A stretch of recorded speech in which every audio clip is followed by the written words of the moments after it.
WhoThatDaily.com. That's right, the WhoThatDaily.com. Your one-stop shop for everything New Orleans Saints, New Orleans Pelicans, LSU Tigers, and even the top flight boxing news. So if you're a Who That and you're looking for a place to stay up on your team, WhoThatDaily.com is your site. The WhoThatDaily.com for the sport Who That in all of us.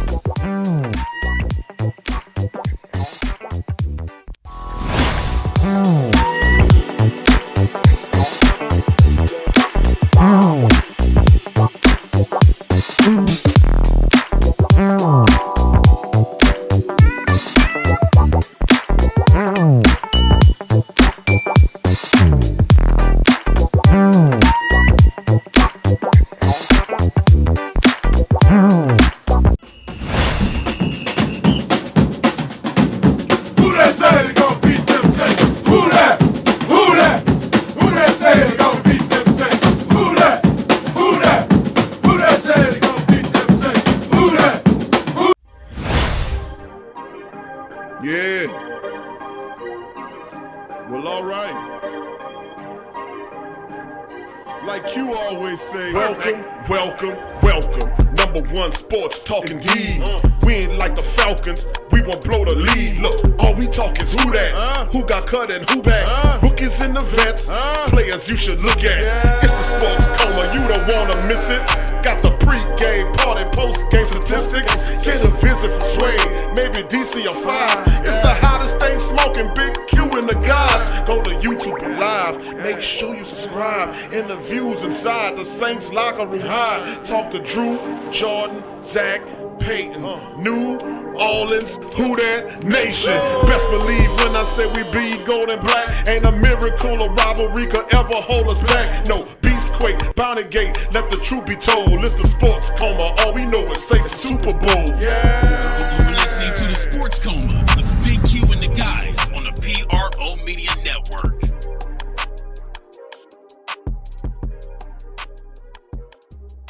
Marcus Davenport yesterday was talking about how he kind of focused on the mental side of things this offseason and growing his confidence. I know it's only been a little bit since you guys have been back together, but have you seen that in him just being around him? Yeah, I mean, he's sort of taken this approach where he's asking a lot more questions than normal for Marcus. You know, it's more directed towards how is he going to, better himself in terms of how I react to a certain play versus he'll react to a certain play. And it seems like he's more locked in this early into the season. Can I say season? Like we haven't even – this is technically minicamp. Like it starts the season. It's part of the season. We got a month off after this. I mean, whatever. Makes sense. I mean, we've all kind of talked about, like, his potential. I mean, what do you think he could be if he puts it all together, if he stays healthy and all that? Yeah, I mean, the only thing harboring Marcus has probably been Marcus. I mean, when you talk about his ability when he is on the field and he is healthy, you've seen flashes from him that are freakish. And, I mean, I've probably said it more times than not, like he is just a hell of a freakish talent just in terms of his size and explosion, his ability to make plays, and his fearlessness when he stops himself from thinking too much. And at times, he is harbored by these injuries, these nagging injuries that have been around. But I feel like heading into year 4, he's healthy. He's mentally in a great space.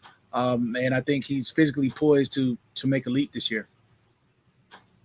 So he kind of alluded to yesterday, you playing through something. Were you playing through something last year? He just mentioned how, he looks at you and sees how you don't stop when something's wrong. And just curious if there was something going on that maybe we didn't know about. It's football. Nobody's 100% healthy. I mean, the only thing we do know is that we have a game coming, that week. We have 17 games coming up. We got to make it through all of them. Nobody plays 100% healthy anymore unless, you're just that blessed. 10 years in, you're going to have something. So was there a number that if it wasn't 100, was there something going on? I don't look back. I look forward. Look, we got this season to worry about. So how different is this offseason for you compared to last year, just with the pandemic? And you were coming back from something last year. So, I mean, just how do you feel like your work's been this offseason? I didn't have to go under the knife this past offseason. I mean, I'll take that.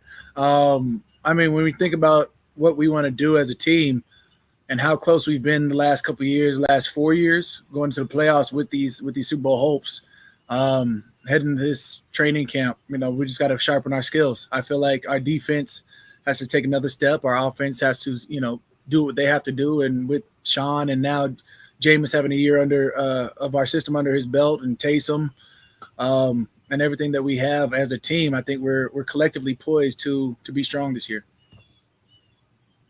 And I know it's super early. You guys really haven't been around each other a whole lot, but just see your impressions of the rookie and how he settled on it. I keep calling him Marcus Davenport Jr.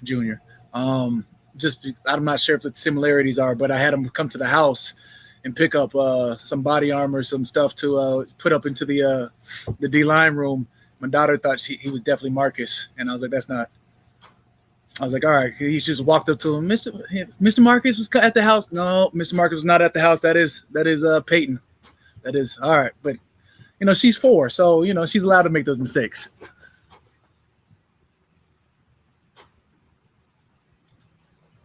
Hey, Cam, you did some really important work over the offseason, financing anti-racism training for police in New Orleans. First of all, thank you for that work. And secondly, how impactful was it to be able to bring that to the community? Man, honestly, Crescent City Corps has done a phenomenal job with some of the training that they had already had before. Their first cohort was amazing in terms of the anti-racism, the leadership training, the equality provisions that they provide as a third party entity that's not just, again, it's not a part of the actual police force, is not attached to any government regulation. It's just a 501(c) that came in with great intentions.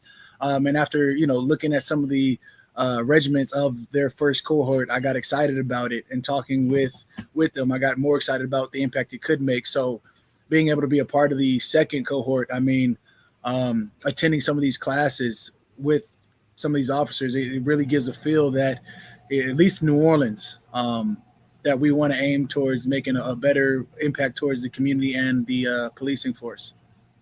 Thanks for helping to create a safer community in that way. May I ask, if you don't mind, is there a plan to continue that work?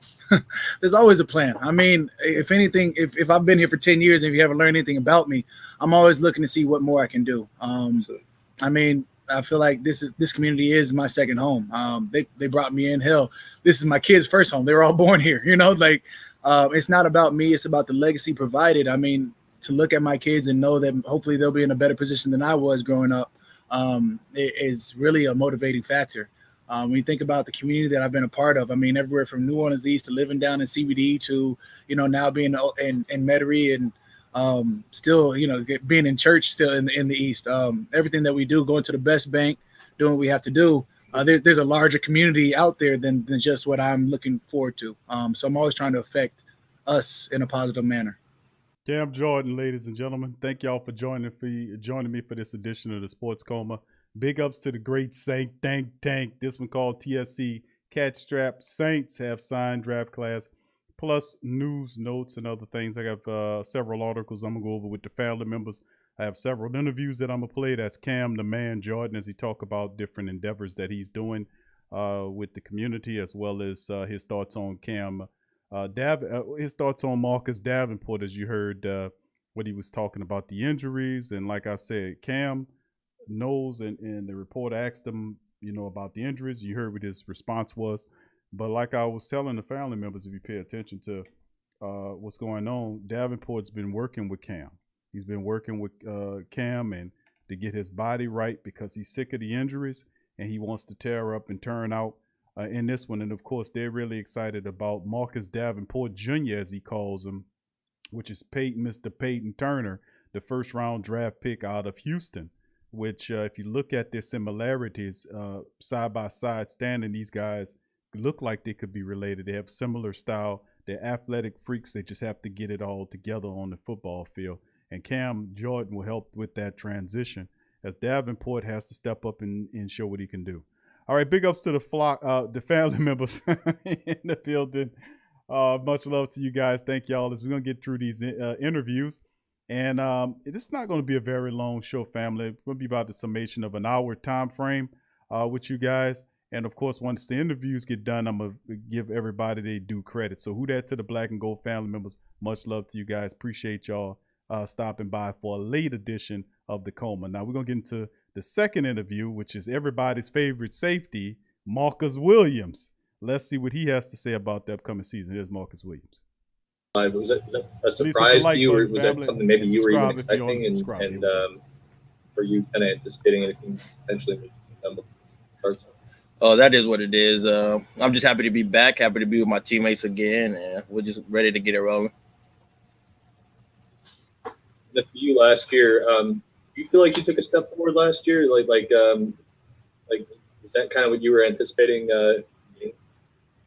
I feel like I take a step forward every single day. I always practice and I always get in my field room, trying to get better each and every day. And every time I stepped on the field last year, I felt like I took a step forward. And just with being a leader and being around my teammates and just learning from other guys and having guys learn from me, it was a big step forward. Especially being in year 4, it was a big step.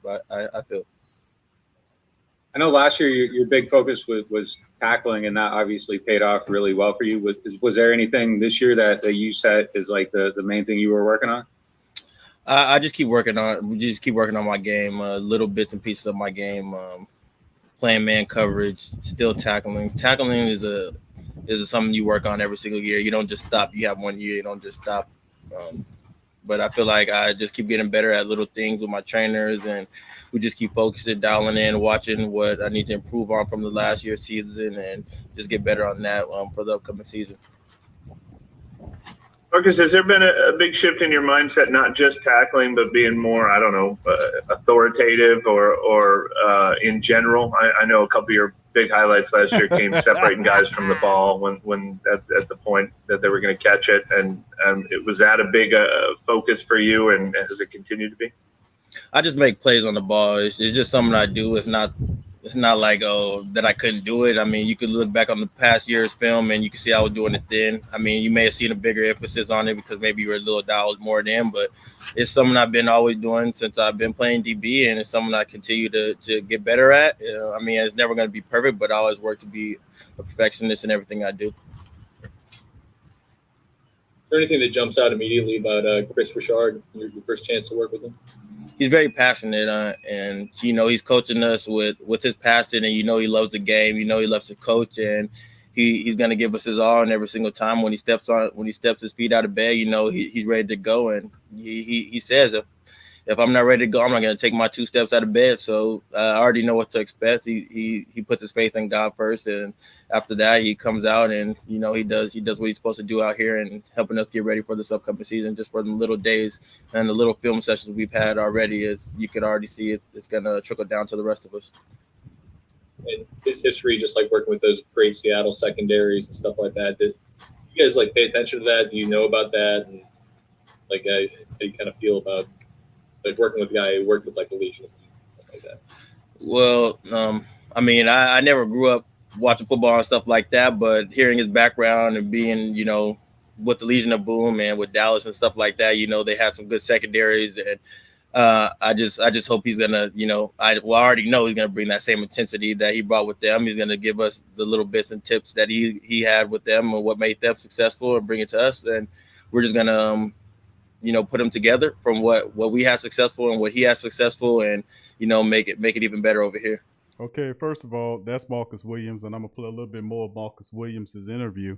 But you hear what he's saying about Coach Chris Richard, who I have been given Dennis Allen and Coach Payton high accolades for picking up Coach Richard.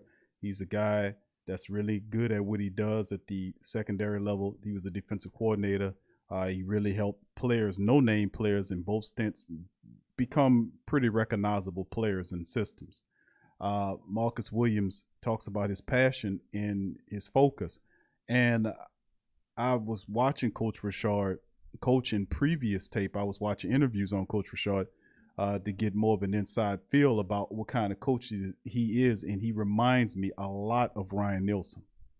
I mean, it's the same level of passion, attention to detail, and attention to fundamentalism.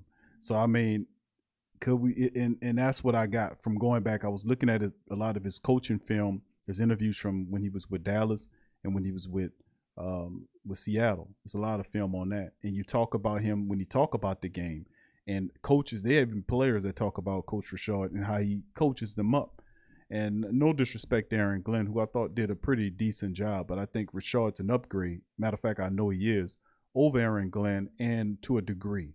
Aaron Glenn's message was staled in New Orleans. It got stale, as you can see, several different defensive backs kind of teetered off and where they were supposed to excel further. So, I mean, that's a good move to bring Rashard here. You hear Marcus Williams talk about that passion. That should wake some things up. You heard about the reporter.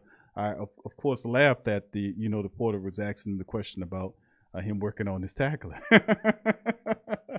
Let me tell your ass something. You can't get away from the film, man. The bottom line is you cannot get away from the film. For a lot of times, if you go back and watch and listen to some of these shows, if you can stand it, a lot of these reporter types, the ones that, because it's ones that I like and ones that I don't like. And I don't like them for a reason. A lot of it's kissing ass, which the reporters I like, they don't kiss ass. They keep it real. They tell the truth. That's all I require you to do. Stop the DSing and stop the kissing ass. The other thing is tell it like it is, whether it's makes the athlete look good or where he looks bad. That's the truth of the matter. If Marcus Williams is out there whiffing, I calls it out. He's a whiffer. Until he corrects that, he's going to be having an issue. He takes poor angles to tackle people at times. He gets confused. And he talked about taking what they do good well and taking no. Just don't confuse yourself, Marcus. Just throw what you just said out about taking what you do well. Just throw all that shit out and just listen to what Rashard tell you to do. Just listen to what the hell he tell you to do. Forget all that what you do well and all that kind of stuff. Just listen to the coach. That's why he's there. He's going to get you on that next level. Let's finish up on Marcus Williams, fam. And I'm going to play a little Tre'Quan next, and then we'll jump right into the stories. Here we go.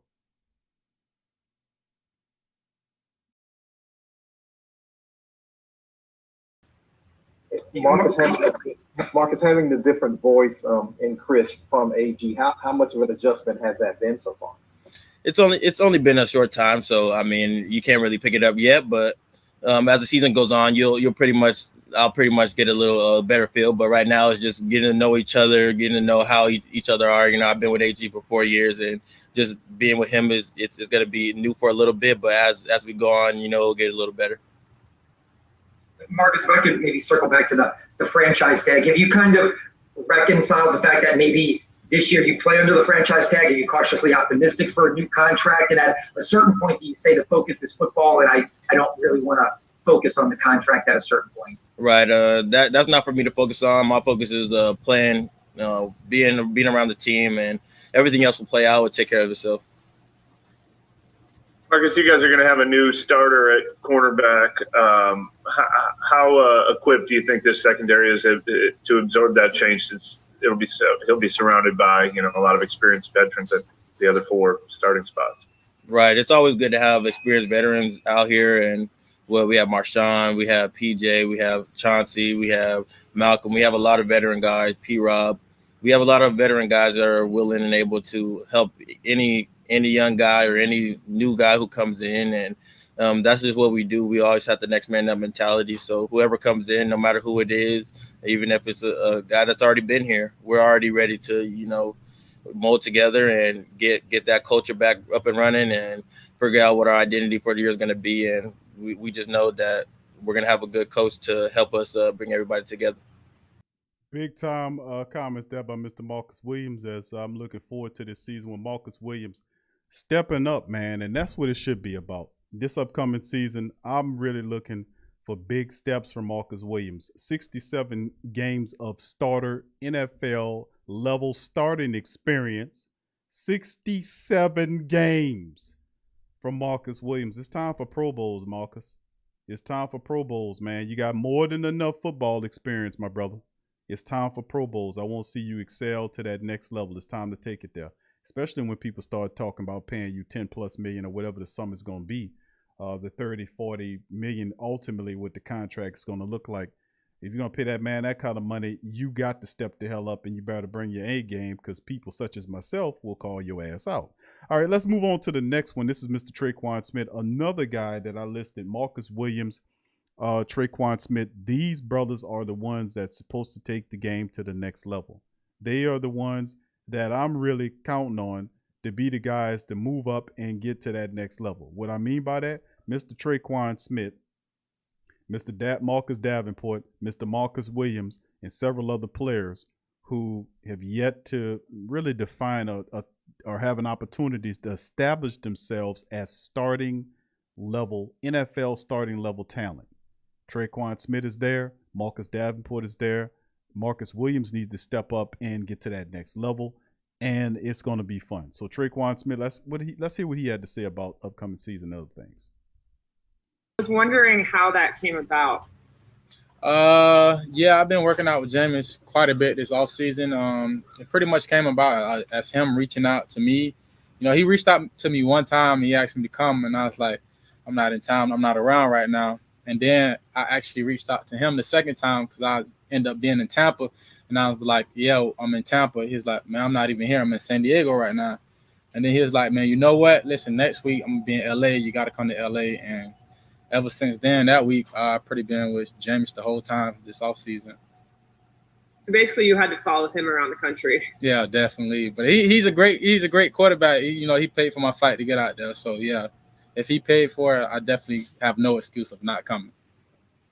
I know you won't know this yet until the season starts, but how do you think that's helped a little bit? I mean, it's got to help a lot with timing and chemistry just to have all that extra work before y'all actually get to the facility. Yeah, definitely. We feel like we're building a good bond, not just, on the football field, but off the football field, just getting to know him as a person, getting to know him, in certain situations, how he act around his family, around his wife and kids. He's honestly like just a great person in general, and everything that comes on the football field, and towards the season, I feel like it's not going to be by mistake. It's all going to be for a purpose, because that's just the type of person he is. He works very hard, and like I seen it firsthand, working out with him next to him, like he's honestly a hard worker, and I know for a fact it's going to pay off, just with him. So did his family come out to like y'all's training sessions, or were you staying with him, or I guess how did you end up getting to know them? So, like I said, he's a very good person. And he invited me into his home. He's like, if you don't want to get a hotel, look, you can stay at my place. I got rooms. You can stay at my place. So yeah, I met, his wife, his kids, his mom, everyone. So yeah, he invited me into his home, and I stayed there. Having a healthy Michael Thomas back, how much can that help the entire receiver corps open things up for your entire offense? Oh man, definitely. Just having Mike, presence on the field and in the room. He's a great guy. You see what he can do when he's healthy. Like, everybody knows what Michael Thomas can do when he's healthy, and just having him back and around, it's a great experience. Him, teaching the young guys a lot, and just his presence, being a veteran. So it's great having him back. Do you have a favorite story of him, maybe competing in something off the field, whether it's video games or ping pong, where he's just that competitive? I wish I had a story, but no, nothing too much off the field about Mike. Tre'Quan, I know you did a lot more down the field in college. Do you feel like there's elements to your game that you could maybe unlock a little bit with a more vertical stretch out offense that isn't quite as condensed? Yeah, definitely. And we talked about it a lot. Jameis already told me, he was like, man, listen, when I got the ball, whatever you do, don't stop running. Because, I'm looking forward to, stretch the ball this year. So, man, please don't stop running on me. Yeah. And don't make me look bad if you're not running. So definitely, I definitely think we're looking to stretch the ball a lot this year. Okay, let's pause it right there. That's Tre'Quan Smith. As you hear, Tre'Quan was giving a little inside game about him working with Jameis. That's been several really good questions from reporters that have been asking about Jameis Winston throwing to the football, and of course Tre'Quan Smith working with Jameis Winston. I wonder who working with Taysom Hill. Just a question. Is it Jake Lampman or whoever it is? Who's working with Taysom? Everybody seems to be working with Jameis because everybody's got their money on Jameis Winston to win the job, baby. But Tre'Quan Smith, good interview there by several of the Saints players as well. As we move into the big part of it, go back to the mainstream. Big ups to the great Saint Think Tank. Appreciate y'all being with me up late for this episode. We did a Tough Tiger talk today, and you're supposed to be yesterday. I rescheduled it for today. Tomorrow will be Ring Kings Boxing as well as the Sports Coma. So as we keep moving. So I'd like to apologize for being late on my regular time frame with the family members on this one. Much love to you guys and appreciate you guys being here with Tacoma as well. Elite, Byron, Kai the Great, Swag Fan, Tim Dunn, Simply Tasha, KB. Let's see what else we got here. I'm going to give it one big JT, big ups fam. Let's see what else we got here chiming in up in there. New Wine Mines is in the building as well. Let's see who else we got here. Mocha, big ups to Mocha. Appreciate you being in the live stream, fam. Much love to you. Godfidence as well. Much love. Tragic is in the building. Shadrach is in the building as well. Jai Williams, what's up, fam?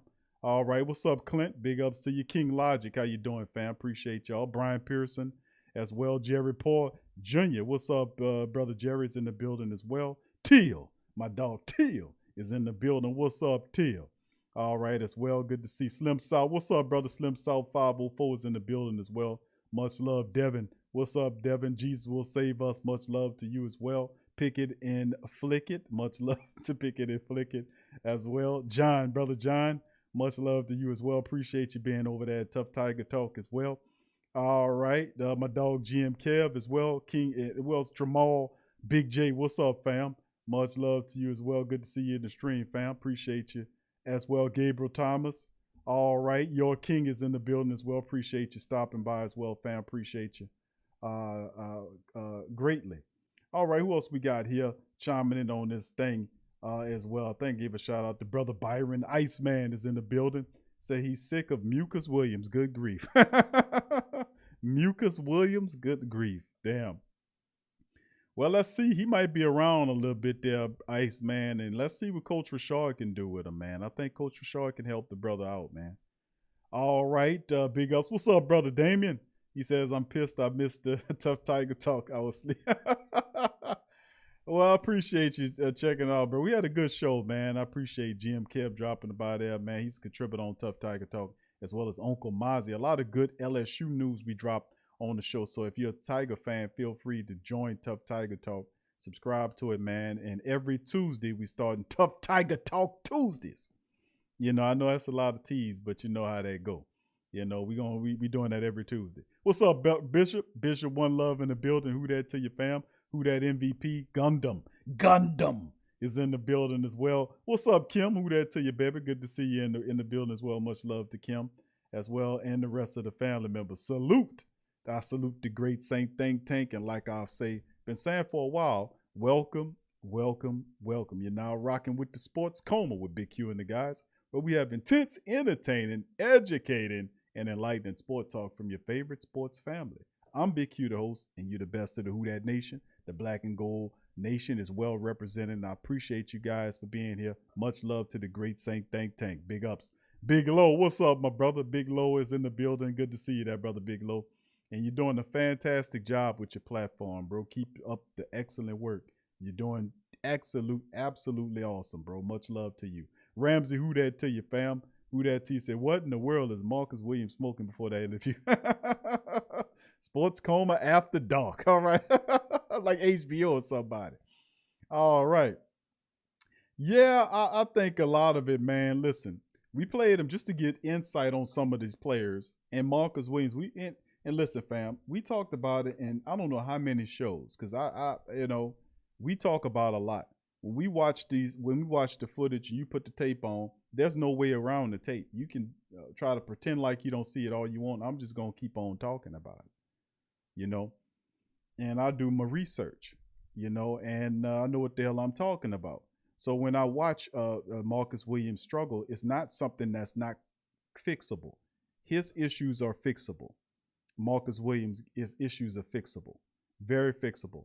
A lot of these guys' issues are fixable. I think even to a degree, PJ Williams and Patrick Robinson's are fixable.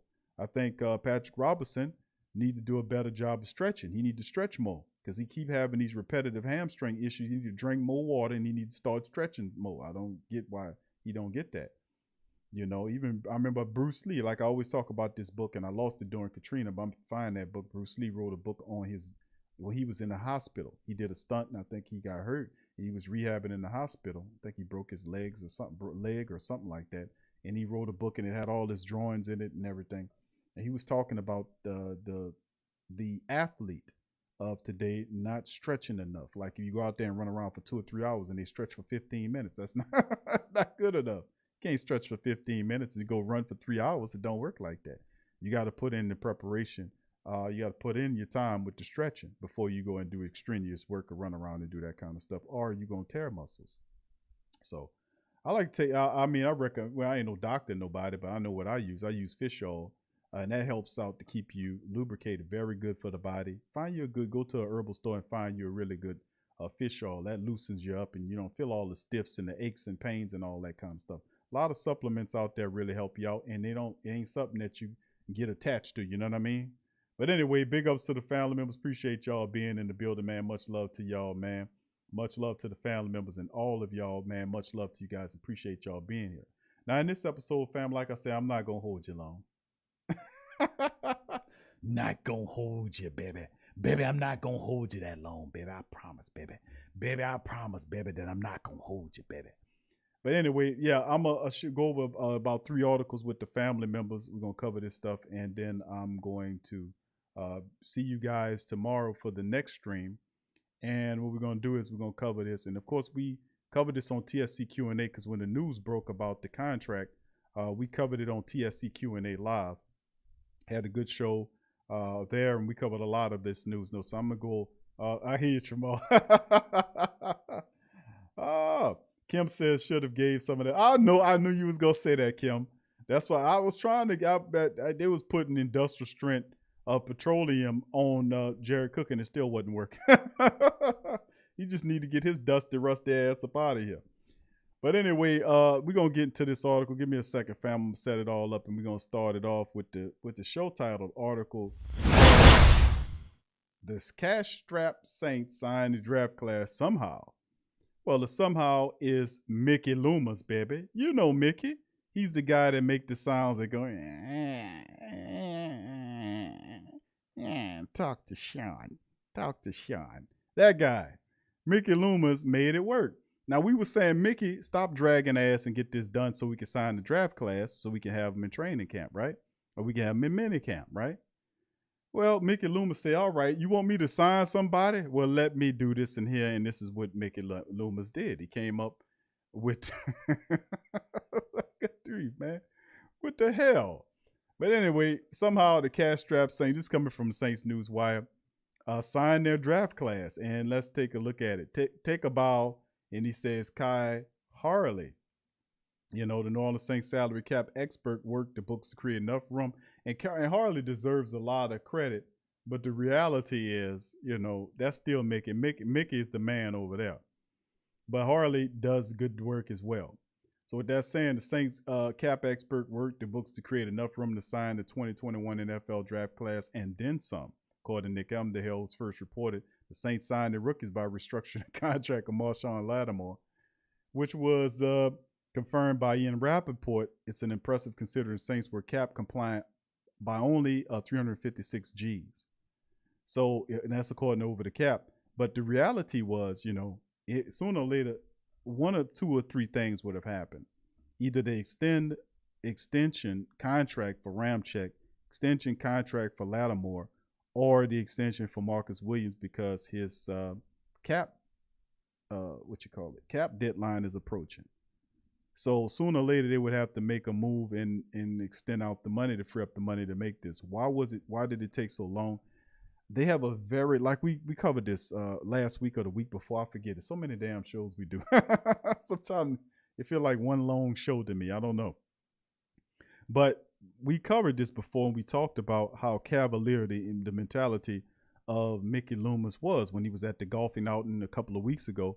He had a very cavalier, a mentality or an attitude about the money. And the reporters did a good job of quizzing him about, extensions for Ramczyk, Lattimore, Marcus Williams.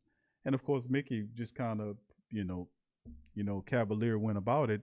And both him and Harley was able to put together this restructuring, because it's damn sure no extension, to give up them enough money to be able to not only sign the draft class, but even have enough money to bring in a veteran or two for a cheap contract. But let's look at it. Harley's contributions are another feather in the cap for general manager Mickey Loomis, who was able to keep his cap guru in front office when his co-worker Terry Fontenot tried to recruit him to Atlanta. Rappaport clarified the Saints converted all but $990,000, the veteran minimum of Lattimore's $221 salary cap hit, into a signing bonus, which frees up $7.4 million in salary cap space. If the Saints don't reach a deal with Lattimore on a long-term extension, he'll leave a dead money charge of about just under $7 million on the books in 2022. So hopefully the Saints get that done. But for now, they have time to continue working on a new agreement, which Rappaport added is a priority. The Saints used this same mechanism last summer with Sheldon Rankins to create more cap space. Though he ultimately left in free agency the following offseason, hopefully things turn out better with Lattimore. And that'll be interesting to see that Marshawn Lattimore is a guy that we need to pay attention to, because if Marshawn Lattimore ends up leaving, and hopefully it doesn't come down to him leaving. Let's say Lattimore, you work out the extension, we get that deal done, but hopefully they can keep him, because a lot of people not high on Marshawn Lattimore. A lot of people not high on Lattimore. I am. I think Lattimore's a terrific cornerback. I think you haven't seen the best of Lattimore. I think he's a dude that we need to extend, both him and Ryan Ramczyk. These are future players. These are building blocks for the team moving ahead. And I think they're very key to what we got going on here. So if we can extend him out over time, I think that'll be a really good move. 3 or 4 years. We'll see how that works. And really underneath the veneer of it, do the Saints have a thought in their head about Lattimore that's negative? You see what I'm saying? You never can tell with these people sometimes, to know how they figuring about something, because the Saints have 10 draft picks next year.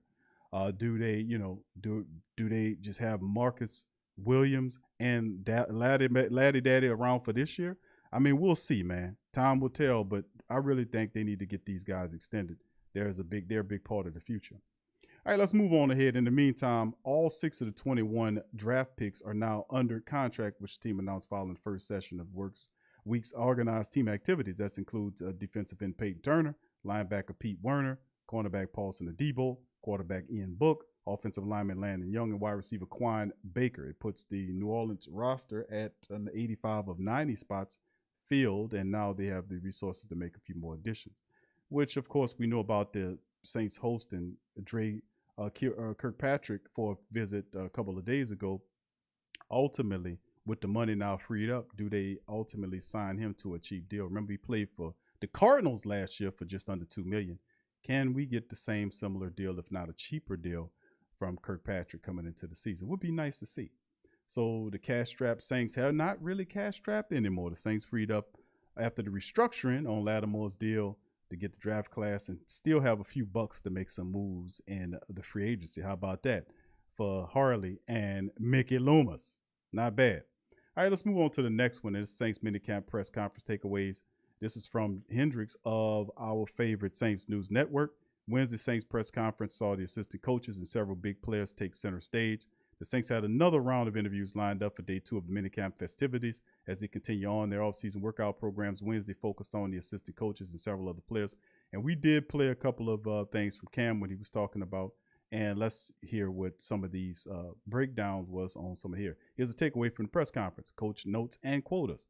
Okay, here quotes. Here's defensive coordinator Dennis Allen said there's going to have to be some young guys who have to step up. Allen also said Zach Bowen had a hamstring injury in training camp last season.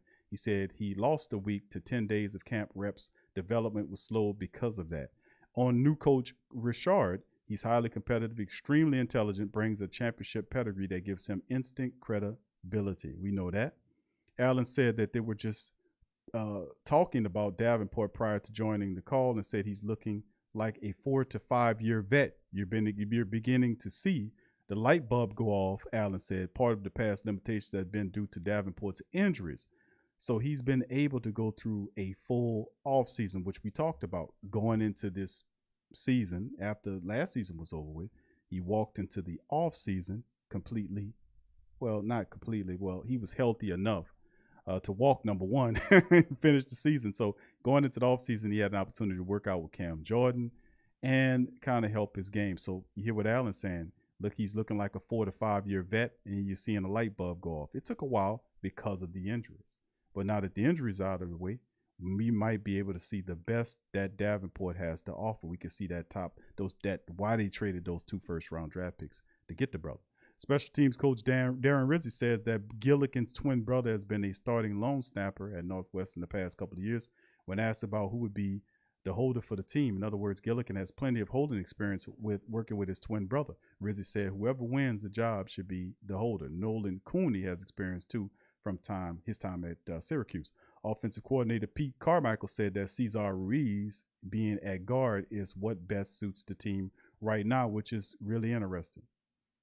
How do you guys feel about that? Cesar Ruiz at guard best suits the team right now. Cesar Ruiz they need to put Cesar Ruiz at the center position where he belongs. I'm against these guys drafting these goddamn players and putting them at positions that they never played before or didn't play very well. Now, I understand the mentality of trying to make them versatile, but Ruiz is not a guard. He struggled at guard. He did get a little stronger there at the position, but he needs to play center. They need to move him to center where you drafted him at. If you want a goddamn guard, then draft the guard. Stop taking these guys and turning them into something that they're not, because it's stalling out their development. We need Cesar Ruiz at the center position. That makes the most sense. Stop doing that. That pisses me off. And some more stuff. Ryan Ramczyk said he won't be holding out or anything over his contract. Deontay Harris mentioned that he had some surgery when asked about particulars. He spent a lot of time working on this offseason. Said he had to start back from square one. Harris said there's a lot of young guys coming out of college have reached out to him for some insight regarding the transition to the NFL. Harris said he's always trying to put some motivational items and be a role model for them. Big ups to Deontay Harris. Latavius Murray on Taysom Hill and Jameis Winston. Impressions so far, both stepping up vocally and being the leaders that they are, coming in with the mindset to get better. Murray said that his goals for the season are to be better and more efficient. Passing on Peyton Turner. He said that guy likes to get after it for sure. He loves to learn and he's not afraid to ask questions. You see him every day trying to learn from the older guys. That's what he's supposed to do, and I commend him. And Troutman on Taysom. He's a brilliant dude. He busts his tail. He said that Hill could fill in any role on the team. Cam Jordan wouldn't get into specifics regarding playing hurt some last season, but he did mention that he didn't have to go under the knife this year, which is good, having him leave the offseason into the offseason is healthy. Jordan also shared a story about Turner visiting his home, and he called him Marcus Davenport Jr. because they do mirror each other statue-wise if you look at them. Deontay Harris and Callaway praised Quan Baker and his work ethic so far, expecting a lot of big things from Quan Baker. I think he is going to be a guy that really surprises people. He's going to be the guy that helps with Deontay Harris's promotion into the wide receiver room 100 full. I think he helps out on the kick return duties. He's 6'1", 215-ish, very productive at South Alabama. The guy can run routes. He got to kind of work on his route running a little bit better, crisp it up a bit. But he has full speed in the 40. He can get downfield. He can catch his ass off. I think the Saints got a real player with Baker. Be interested to see how he looks in camp. Tre'Quan Smith said Winston reached out to him a few times to do workouts. Winston actually paid to fly him out to Los Angeles, as you heard him say that, and he stayed in his home. So Jameis Winston flew Tre'Quan Smith out there to work with him. And he also, you heard what Tre'Quan was saying about him telling him to run downfield because the offense will be more vertical. This is something that we all talked about. We all recognize that as a part of the game when a lot of the smarty types who like to talk about the Saints missing the goddamn playoffs don't understand that this offense will take on a different look. The Saints will throw the ball down the field, hence the fact that they have all these speedy wide receivers that they bring in here because they're looking to stretch the field. So with that being said, let's move into the final article right here. And this one's coming from Canal Street Chronicles. 4 things the Saints could do with their newly found cap space. We finally got some money by Chris Donalds. Let's get into this thing. You see Mickey and Loomis. Yeah, there go Mickey. After restructuring the contract of Lattimore and signing their 21 draft class, New Orleans Saints should have a little bit of money left for the rest of the 21 season. And of course, you can see right here that Spielberger's breakdown Lattimore max contract should have gotten the Saints $7.75 million in 21 cap space. Draft class then takes up about 2.48 of that. Saints should have breathing room a little over $5 million in 21 cap space now, according to Spielberger. Now, what should the Saints do with the $5 million in remaining salary cap space? It's hard to say what the Saints should do, but there are 4 things the Saints could do with the newly found cap space. Number 1, sign a veteran cornerback, which could be in the works. Former Cincinnati Bengal cornerback Drake Kirkpatrick had visited the Saints, as the Saints still need a veteran corner on the roster opposite the recently restructured Marshawn Lattimore. Despite drafting Paulson Adebo in the 3rd round of the 21 NFL draft, the Saints could use a veteran like Kirkpatrick to allow Adebo time to get his NFL legs under him, which is a good idea. When Kirkpatrick or Sherman, who the Saints have expressed interest in, it wouldn't be a surprise to see the Saints add some help in the secondary, whether because of Adebo will need time to learn or the Saints want to keep Patrick Robinson in just a reserve role, or in case of Lattimore is suspended to start the season, the Saints should look to add a veteran cornerback to their roster on a reasonable deal. Amen to all of that. Number 2, add help to the wide receiver room. The Saints don't have firepower at the wide receiver beyond Michael Thomas. That's where I disagree with you, pal. After losing Emmanuel Sanders as a cap casualty to the Buffalo Bills in free agency, the Saints could use a bona fide number 2 wide receiver, and that's when the Tre'Quan Smith hate comes in. The Tre'Quan Smith hate starts in. The Saints don't have a bona fide number 2 wide receiver. Right, really? And of course, we go back and talk about Coach Payton drafting Tre'Quan Smith with the 3rd round draft pick several years ago, with the idea that Tre'Quan Smith would complement Michael Thomas, being that Tre'Quan's the deep wide receiver that takes the top off. And of course, you would look at Thomas as a possession guy. So of course, when the season ended, you see, Emmanuel Sanders, I knew he was eventually going to leave. They weren't going to keep him with that money. But this is in the final season of Tre'Quan Smith's rookie contract. He has to step up and show out. But there are other guys underneath him that's going to be pushing him from up underneath. Deontay Harris, Marquez Callaway. These are fantastic. Even Kawaan Baker, to a degree, depending on how he has, he might be too explosive for you to keep off of the field. So he'll have some competition pushing him from up underneath. But Tre'Quan had his best year as far as Tre'Quan Smith is concerned last year. So, like I said, I think Tre'Quan Smith steps up this year. I think with a healthy Mike Thomas, he gets the double team. Tre'Quan will be operating in the vertical offense. It won't quite be the same with Drew there because Jameis has the ability to push the ball down deep. And that's exactly the kind of offense that Tre'Quan Smith excels in, which is that deep vertical offense that he exhibited in when he played for Central Florida, when you seen him taking the top off the defenses and whatnot, running downfield. That is the type of offense Tre'Quan Smith is really comfortable with. Now, of course, over the last several seasons, you've seen Tre'Quan struggle a bit, learning to play inside because the mind frame of Coach Payton is to have his wide receivers to be able to do different things. Play inside, outside, wherever you need him to play, you can play. Tre'Quan wasn't an inside guy. He got a really tough school to do that, but ultimately he learned how to do it thanks to his mentorship from guys like Emmanuel Sanders that taught him about route running. He became a really fantastic blocking wide receiver as well. So I think Tre'Quan Smith takes a step up with this, and of course, hopefully he uses a lot of this. The Saints don't have a bona fide number 2 wide receiver like we need a bona fide number 2 wide receiver. I think Tre'Quan Smith will do the job. He will be fine in the job. Deontay Harris and the rest of these guys are stepping their games up too. So, like I said, I think we're fine with where we're at as far as the wide receivers is concerned.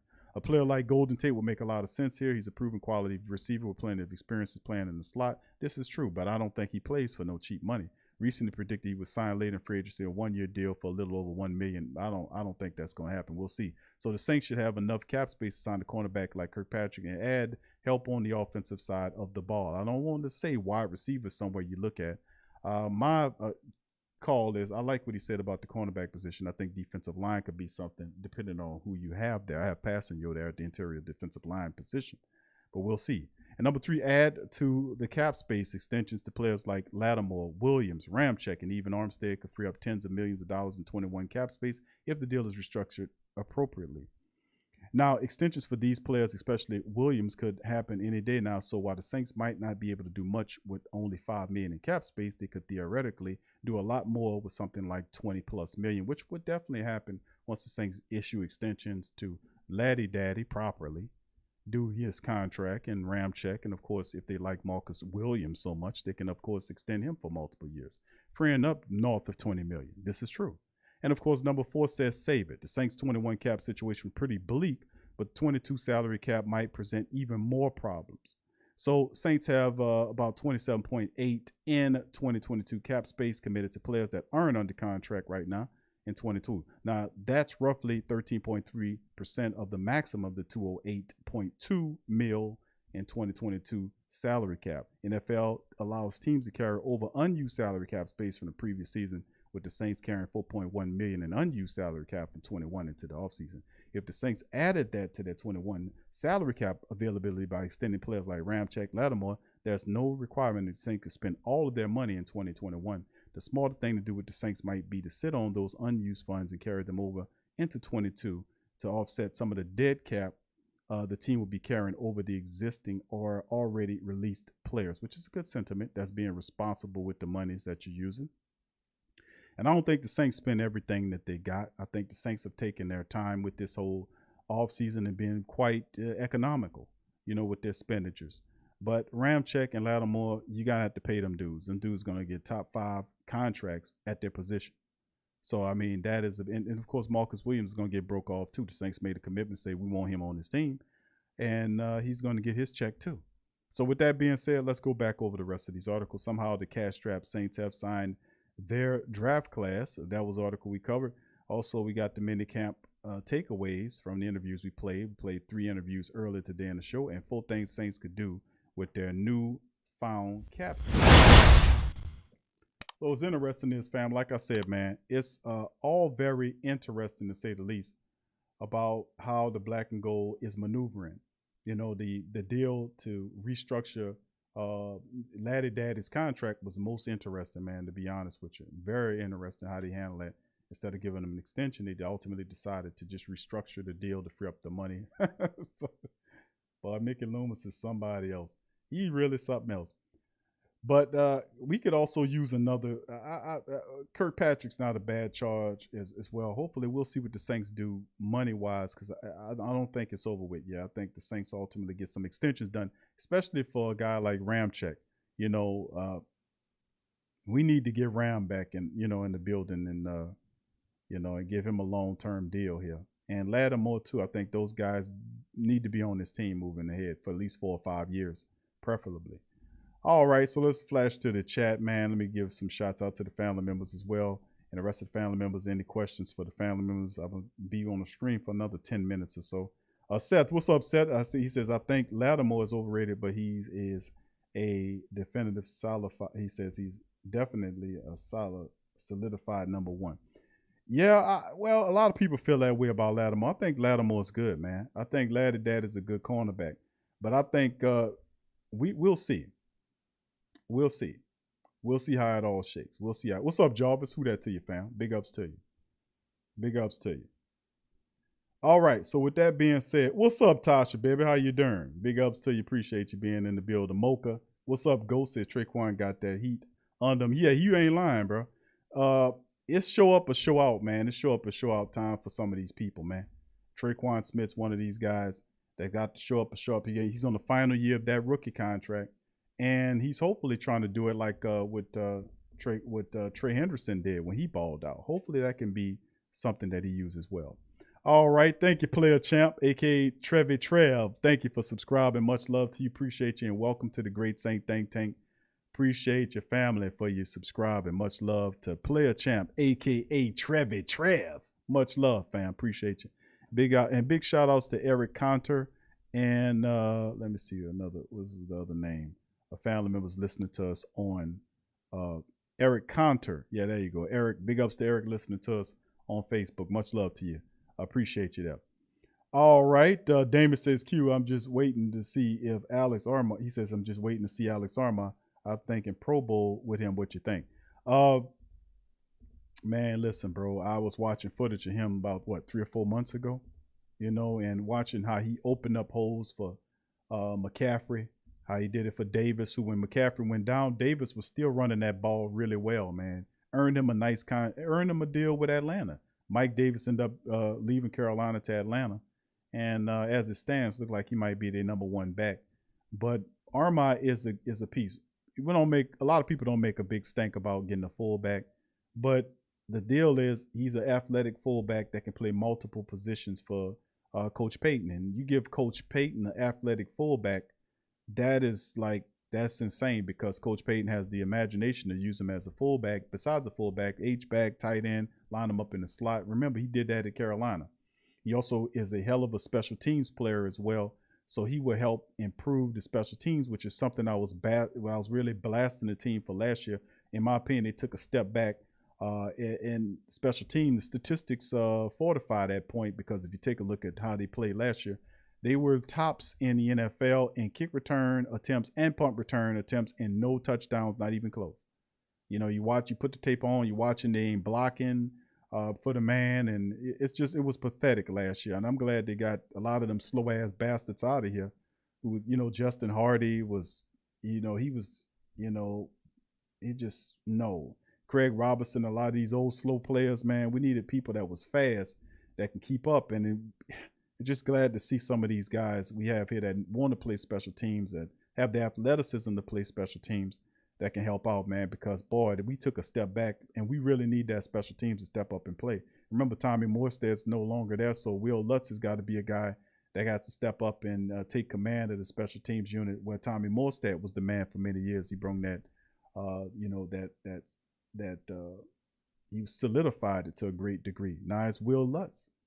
And Lutz has two rookie punters, well, one rookie punter and a one-year punter who didn't play much last year, that he will have to kind of educate and train and whatnot. So we'll see how Coach Rizzi does it. But Coach Rizzi, in my opinion, was one of the best special teams coaches in the NFL. I liked him. I really like his addition coming over here from Miami, to come here and step up his game and help out the Saints. So I'm gonna keep my eye on them special teams, man. There's three areas of the team: offense, defense, and we're not really talking about special teams now. And really, you don't start talking about special teams unless they're out there punting it bad or missing kicks. But I think our special team unit needs to step up, man, and get up to the level of where our offense and defense is going to be. What's up, Tyrone? Who that to you, fam? Appreciate you as well. Thank you, Damien, for that. Byron says Kirkpatrick is a nice, he says, nice scheme of defense. Paul said, what's up, Uncle Paul? He said, Lattimore, all field problems is why the contract got redone for sure. I was thinking about that.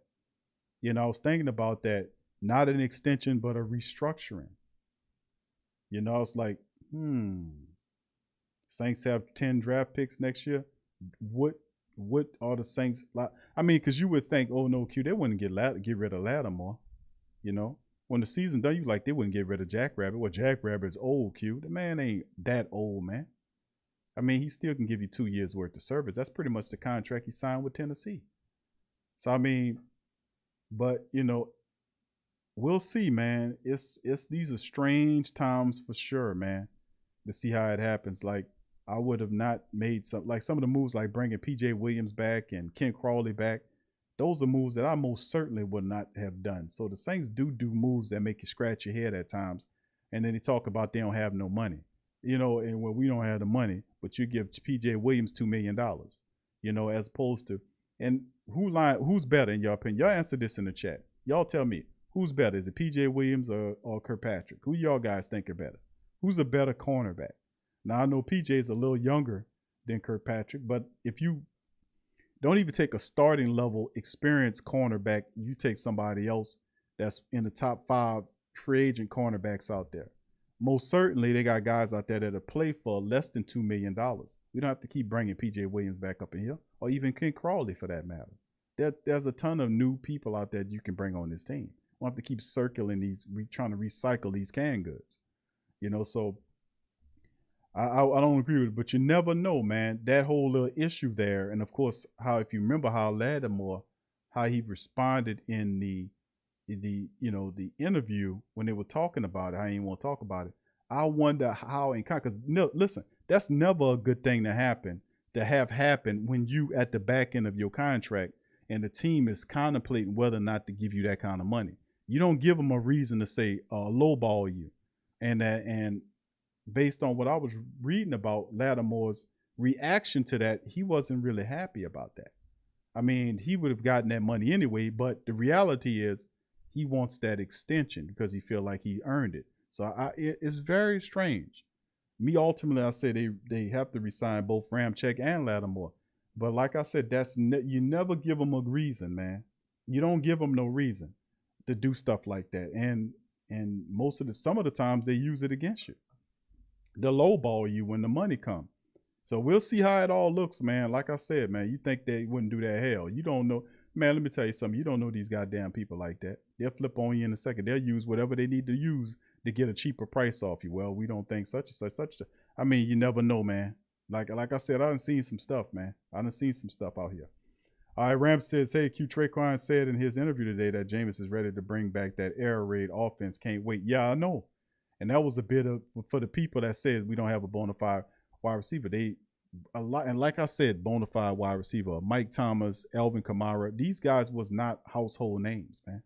We didn't draft. Mike Thomas didn't have a name when he came here. He was known as Keyshawn's nephew. He was Keyshawn Johnson's nephew. Just like I used the analogy that you ain't know who Ray J was. When Ray J first popped on the scene, he was known as Brandy's brother. Who remember that? But then ultimately he made a name for himself. And the same thing with Alvin Kamara, same thing with Mike Thomas and several other Saints players that you know are big names today is because they made a name for themselves when given an opportunity. So is this another case of that? Well, only time will tell whether or not Tre'Quan Smith can make a name for himself. But in the Saints quarterback-friendly, wide-open attack in which they're going to be throwing the ball down the field and running the ball, bringing the play action back into fold, I do think that that throwing that vertical game is right on par with Tre'Quan Smith bringing. It couldn't have happened to him at a better time, because if you go look at the film, that is what one of his strong suits is. He gets downfield. That's what he does. All right, let's keep it going here. All right, okay, Big Low says, yeah, Davis is the #1 back in ATL. See, Davis earned that, man, because they seen him ball out when McCaffrey got hurt. Davis took that offense, still turned and twist with Mike Davis there, and Alex Armah was blocking for him. You know, so yeah, Davis was running his ass off in that offense.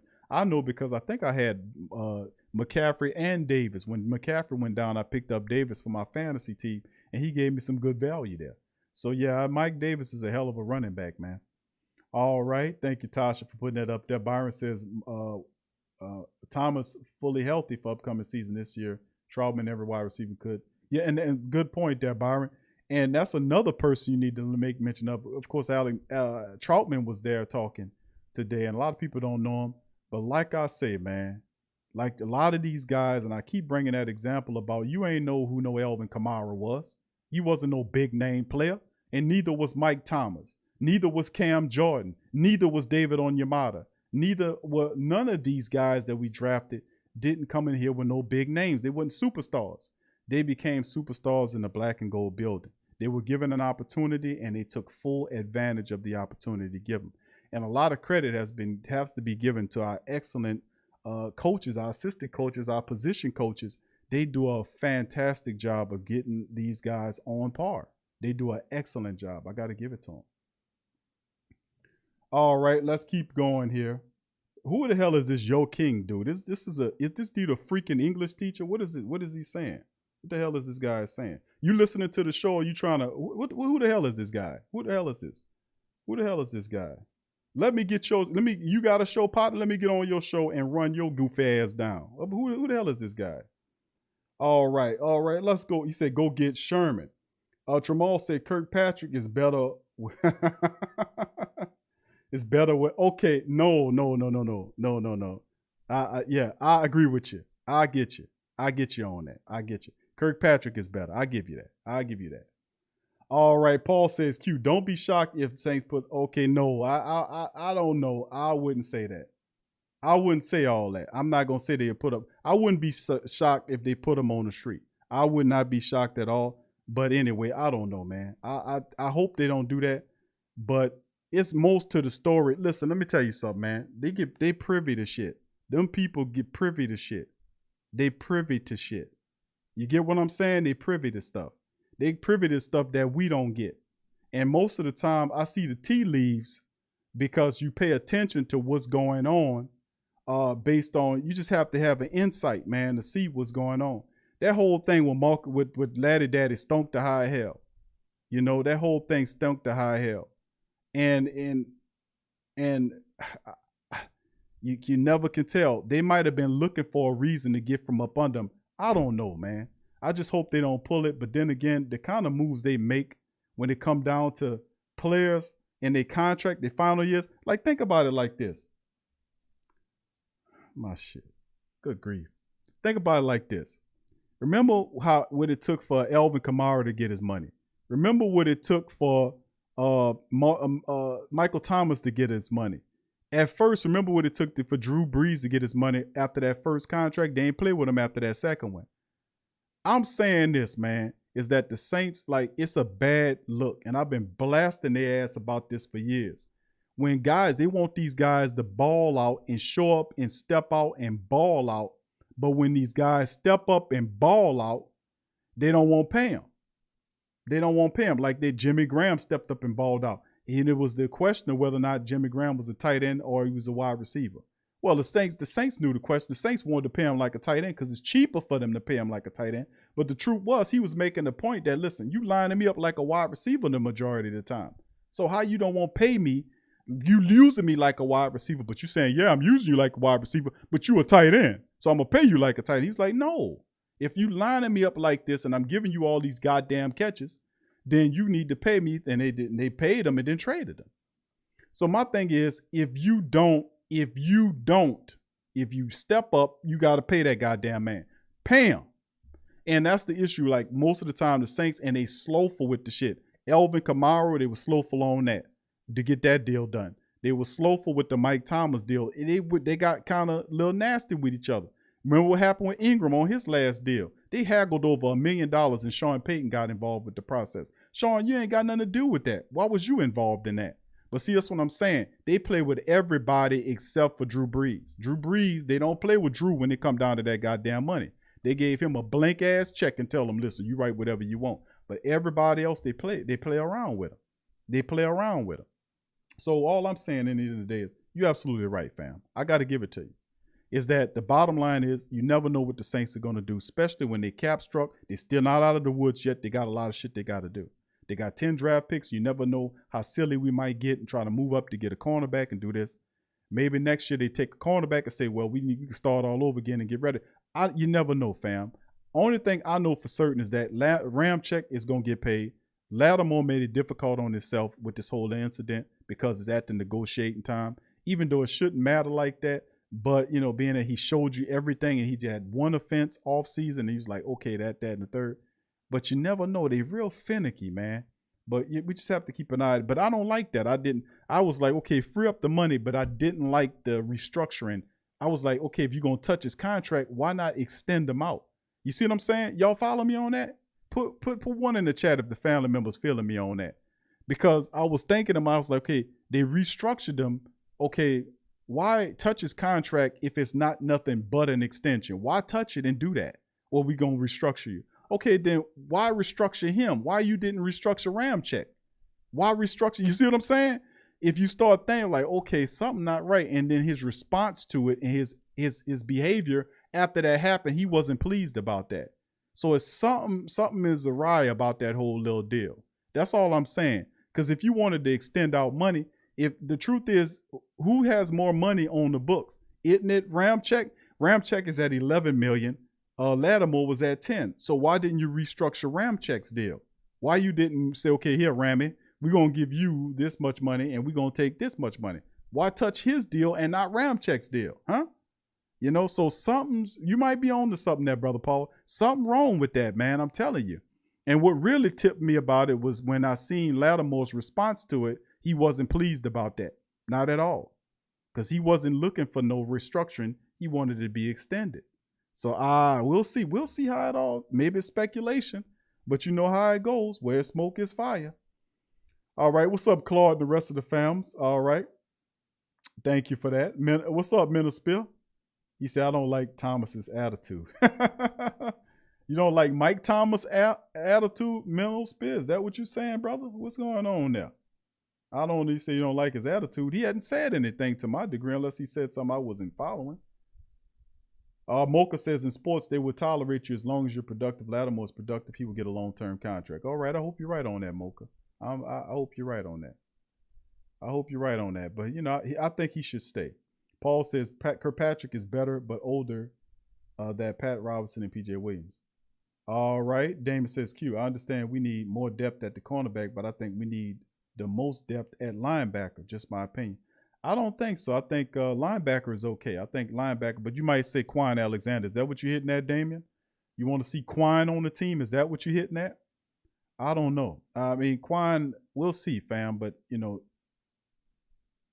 Pete Werner kind of makes Quan, if you think about it, it's like, man, they drafted Pete Werner. Do you still bring Quan back if you drafted Pete Werner? You know, you got Werner here on the team now. So what do you still go after Quan? You know what I'm saying? You know, because they got a lot vested in both these guys. So I don't, you know, when that Pete Werner trade called, that was a second round pick. I don't know if that eliminates Quan Alexander. That is, I'm talking about Quan Alexander family. I really because the value on the pick now, depth wise, they got so many undrafted guys.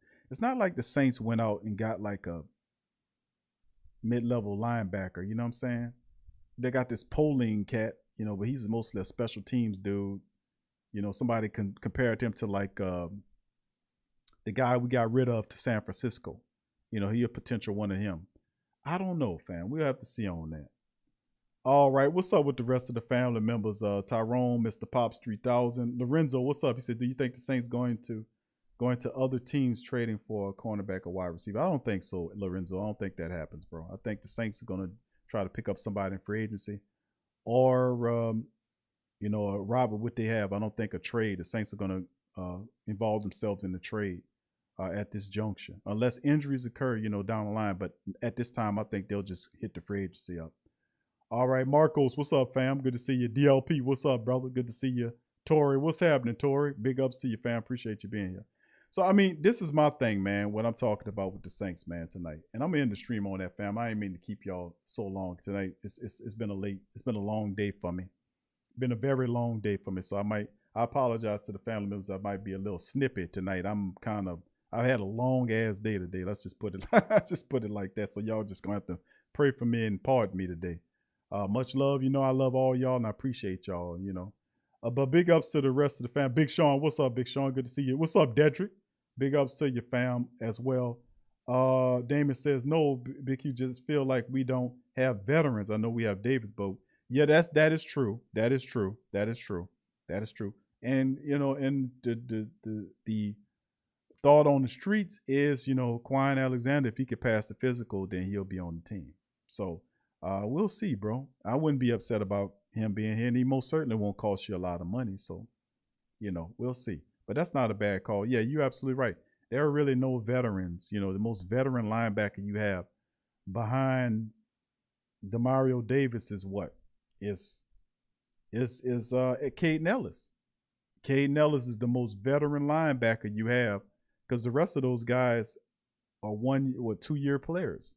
And the rest of those linebackers are like rookies. Besides Caden, of course, Dowell didn't get any real playing time. So you got a point on that. So, you know, we'll see how it works. I wouldn't be most certainly upset about how that would happen. You can never have too many good linebackers in my book because injuries do occur. All right, Dad, you say, what up, Who That Nation? What up, Big Q? Just getting off, heading to work, going home. All right, brother, I got you. All right, Paul says, Q, remember the Saints put Sam Mills, Martin Anderson, Ricky Jackson, Pats, in the street, not wanting to pay him long-term contract. That was a different general manager, different philosophy. The Saints kind of switched to decide to keep players because, remember, they could have did the same thing with Mike Thomas. They could have did the same thing with Elvin Kamara. They could have did the same thing with those guys. But if you're going to draft players with the draft picks and turn players into superstars, then you got to also understand as well is that you have to protect them. Like it's a bad look if you drafting these players and then they ball and you don't want to pay them. You're going to get a reputation as a cheap ass organization who don't want to pay what it takes. You got to put money out to win. You know, and the Saints put out $100 million and it didn't return them in Super Bowls, but that was more schematic than it was anything of personnel. You can't, nobody gonna tell me it was it was Q, we just didn't have enough people. No, that's not true. We had all the talent in the world. It was schematic differences that hurt the Saints when it came down to it. Schematic, play calling, stuff like that hurt the Saints in the long run, because we've been the most talented team for a while now, to be honest with you. But and I hear what you're saying, Brother Paul, but that was a different era of time with Mickey Loomis running the team and Coach Payton. They have paid players. It took them a little bit, but they did compensate Elvin. They compensated Mike Thomas. They compensated Cam Jordan. They compensated Demario Davis. They compensate players. They really do. Especially and that's such a good example. But I would like them to be a little bit faster and getting some of these deals done, like freeing up the money. Because we could have solved the cornerback whole free agent wise like a month or 2 months ago. We could have done that if we'd had the money. We could have, right after the draft was over with, we could have went and picked up whoever we needed after the undrafted guys and all this other stuff. We could have picked up this guy and that guy and all this stuff, as you see a lot of the other teams are doing, picking cornerbacks here. You're going to bring you in here after draft, defensive lineman, come on up in here. Wide receiver, come on up in here. It was to fill in spots and create competition, to help the processes as a transition for the rookies. All that's a part of it. So, we'll see, because maybe Adebo might not need that transition. He might pick it up just like that. It depends. And like I said, you bring in Kirkpatrick could be the type of dude that could help out in that philosophy. So we'll see. Deputy Mario, what's up, Deputy Mario? Good to see you, fam. Appreciate you being here. Much love to Deputy Mario and the family members. Appreciate y'all. Mocha says, I see NFL suspending Lattimore for 2 games, reducing it to 1. Okay, thank you for that. All right, Marco says, yeah, give him extension. Yep, Lattimore will command a lot of money. So do you have concerns about other issues coming up in the near future? See, DLP just mentioned that. We just talked about that. DLP right on the money. And what's up, Last Saint? What up? You're absolutely right. You're absolutely right on that. That's why I was saying, I was like, okay, why extend, why touch Laddie Daddy's contract, right? And I'm happy to have the money freed up, but it's a process. It just didn't randomly happen. You had 3 guys that you was looking at that you needed to do something with their contracts. You had Marcus Williams with the tag at 10.5. You can either extend him and free up the money. And you had Lattimore and you had Ramczyk. The difference in the 3 is Ram is $11 million. That's more than any of the rest of the guys. Lattimore is 10 something and Marcus Williams is 10 something. So if you wanted to free up money, why didn't you go to Ram and touch his deal and free the money up? You see what I'm saying? What's the difference? Why would you go here and not there? Well, in the end, could that be something that they have concerns about? And of course, like I said, the reaction from Lattimore when that happened, it wasn't a good reaction. And I'm like, okay, why would you, after all these months, touch their contracts and don't give them an extension? You just restructure it just so you can pay your rookies and give them the money that you already owe him in a bonus, so you can pay them and have some more money to bring. Why do that after months of sitting on it, on sitting on your ass and months? And why touch Rams or Lattimore's and not Rams is all I'm asking. So you can't excuse that something might be afoot with that, or something might be amiss with all that. I don't know. It might have soured them a bit. We'll see how it go, man. But it's interesting, man. All right, so yeah, Paul says, hey, Q, Payton and Loomis are getting a little Jim Finks like on people like Lattimore. I don't know. We'll see, bro. I don't know. I know something funny about it, though. I can tell you that much, Brother Paul. Something very funny about that. And I was thinking, like, restructure? What? And, remember hearing about when you heard the previous interviews from this past season about Lattimore and them talking about the extension. He's looking forward to that extension with the Saints. He's looking forward to that second big contract. He's really looking forward to it. And for them to just touch it like that, I don't know. We'll see. We'll see. Big Sean says, who that? Yeah. All right, Damon says, I trust everything with our coaching staff, Big Q. Put on paper, depth chart ain't the same right now. Maybe it is, but just a bit. I got you, Damon. I understand, bro. I got you. DLP said J.C. Jackson is a guy that's on the trade block that NFL last season and INT's Patriots want to move him.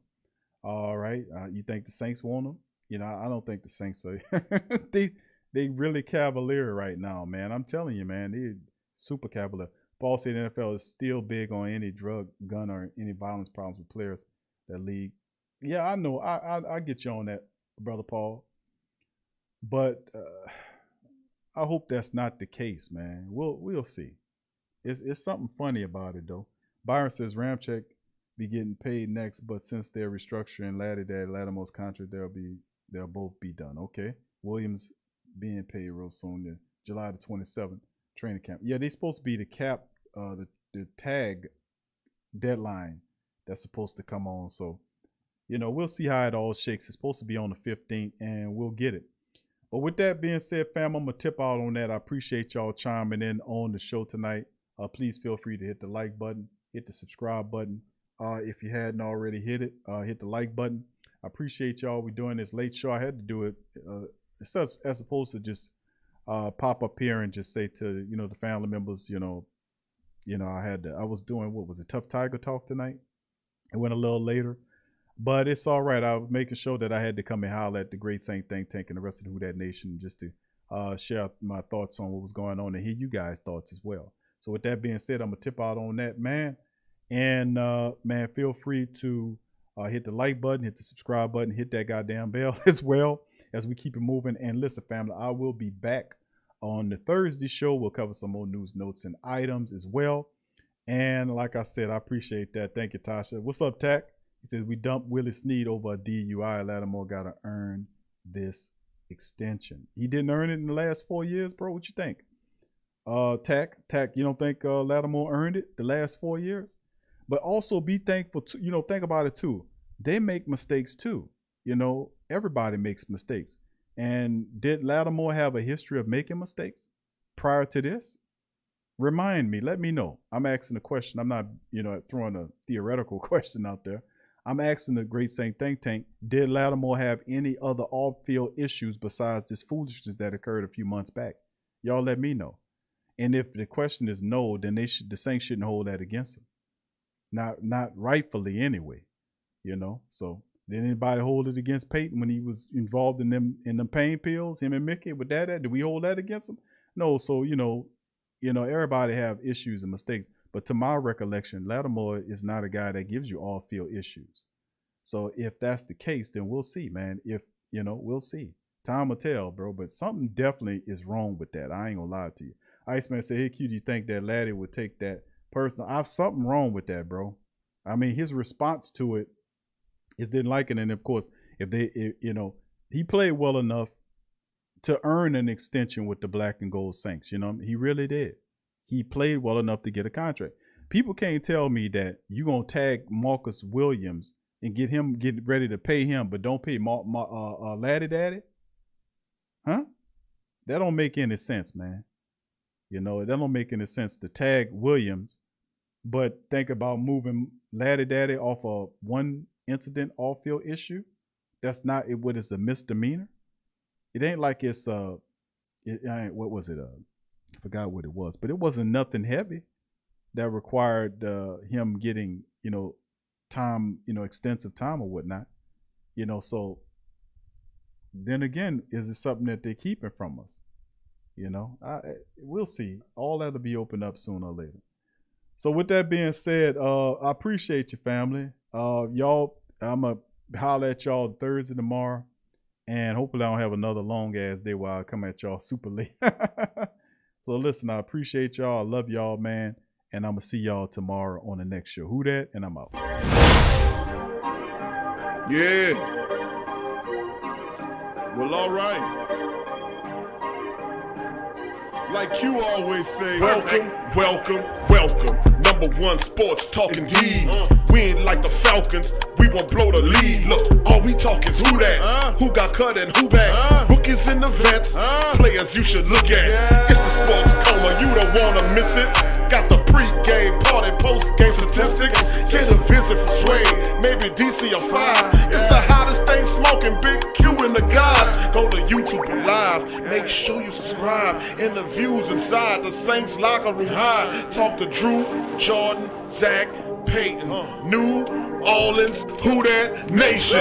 Best believe when I say we bleed gold and black. Ain't a miracle or rivalry could ever hold us back. No, Beastquake, Bounty Gate, let the truth be told. It's the sports coma, all we know is say Super Bowl. Yeah. You're listening to the Sports Coma with Big Q and the guys on the PRO Media Network.